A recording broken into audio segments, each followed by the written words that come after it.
Maayong adlaw sa aton tanan mga pinalangga nga kabataan sang Barangay Bugso.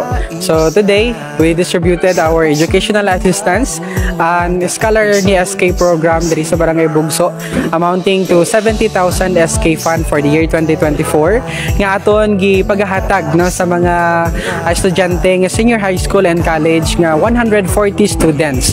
No kabay pa ini nga gamay nga bulig nga tig 500 kada isa makabulig gid sa ilang pag-eskwela, sa ilang allowance kag sa mga balaydan nila sa eskwelahan. So kabay pa for the year 2025, now we have allotted a fund of 150,000 para sa aton nga scholar ni SK program. Madamo gid nga salamat.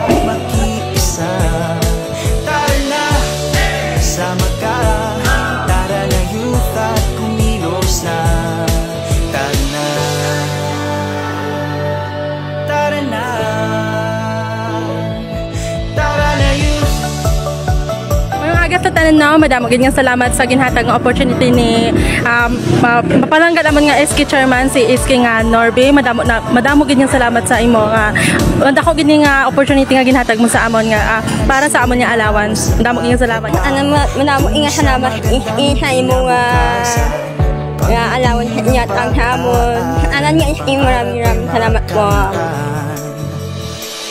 Ipamalas ang pagkamakatao Diyos at makakalika. Thank you so much, SK, sa kayong mga palawan sa mga kay mga bulig ini sa balagamay lang, basta mga bulig sa mga for mga magamit na naman sa isa ka-wing allowance. Thank you.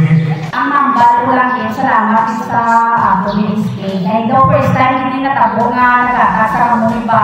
Ibisa na yung mga kabataan na mo, ano nga makuha lang din para makaantig sa allowance man, makabulig-bulig din sa mga bata. Sa ibang lugar sa ikanan man, napatay-padalan sa bata.